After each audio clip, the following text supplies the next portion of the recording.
আল্লাহ পাক রব্বুল আলামিন হযরত আদম আলাইহিস সালাতু ওয়াস সালামকে সামনে করলেন, ফেরেশতাদেরকেও সামনে রাখলেন, তাদের দুইটা গ্রুপ করে দিলেন।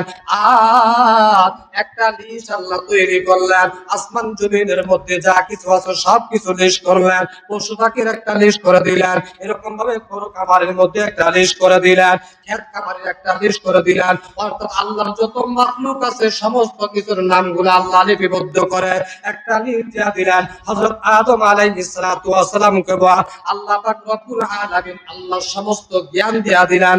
অর্থাৎ ৭৭ লক্ষ জিনিসের নাম, বস্তুর নাম আল্লাহ আদম আলাইহিস সালাতু ওয়াস সালামকে জানায় দিয়েছেন। ধরে বলেন সুবহানাল্লাহ। হযরত আদম আলাইহিস সালাতু ওয়াস সালামকে জিজ্ঞাসা করেন, এ আদম, বলো ওই কিসের গাছ? আদমকে বলে এটা কি? আদম নবী বলে এটা হলো আম গাছ। বলে এটা কি হয়? বলে এটার মধ্যে সর্বপ্রথম একটা ফুল হবে, এই ফুল থেকে আম হবে, আমটা অনেক খাবে বড় মিষ্টি হয়ে যাবে, আমের একটা বিচি থাকবে, একটা আগ থাকবে, ওইটা জমিনের মধ্যে ফালায় দিলে আবার একটা গাছ তৈরি হয়ে যাবে। মানে সুবহানাল্লাহ। এরকম ভাবে ফুল দেখায় দেখায় আদম নবীকে বলবে, না দেখায় বলবে, এ আদম বলো ওইটা কি? আদম নবী বলবে এটা হলো শাপলা ফুল। এইটা কি? বলে এটা হলো গোলাপ ফুল। বলবে এটা কি? বলে এটা হলো গাবি।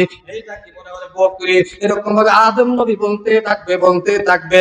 এই লিস্টটা নিয়ে আবার কেমন যেন ফেরেশতাদেরকে দিবে। ফেরেশতাদেরকে দেওয়ার সাথে সাথে তারা বলবে, আমরা তো জানি না, ও আল্লাহ আপনি আমাদেরকে যতটুকু জ্ঞান দিয়েছেন তার বাইরে আমরা কিচ্ছু জানি না।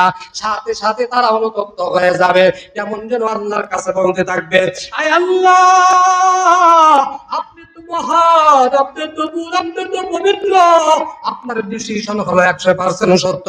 আমরা তো জুলুম করে ফেললাম, আল্লাহ গো আমরা তো অপরাধ করে ফেললাম। এই কথাটা যখন বললেন, এই কথা বলার সাথে সাথে এর নবীর উম্মতের দল, আমার স্কুলের যুবক ভাই, অবিত্ত বাবা, যখন মানুষ গুনাহ করে ফেলে, যখন মানুষ নিজের উপর কোনো জুলুম করে ফেলে, বাবা আমরা যখন গুনাহ করে ফেলে, বলে কি করে? মসজিদে আইসা দুইটা সিজদা দিয়ে আল্লাহর কাছে হাত তুইলা দোয়া করে, রব্বানা যালামনা আনফুসানা ওয়া ইল্লাম তাগফির লানা ওয়া তারহামনা লানাকুনান্না মিনাল খাসিরিন। এরকম ভাবে ফেরেশতারা তো নিজেদেরকে অপরাধী মনে করে ফেললেন, আল্লাহর হুকুমের বাইরে তারা কথা বলে ফেলছেন। ফেরেশতারা অনুতপ্ত হইয়া তারা সাথে সাথে আল্লাহর কাছে অনুতপ্ত হইবেন। কারণ মানুষ যদি নেক আমল করার পরে যদি আল্লাহর কাছে কাঁদে, তওবা করে আল্লাহর কাছে মাফ চায়, আল্লাহ মাফ করে দেয় কি দেয় না? আরো জোরে বলেন, দেয় কি দেয় না? ফেরেশতারা চিন্তা করলেন এখন তুই বলে দোয়া চাইলে কাম হবে না।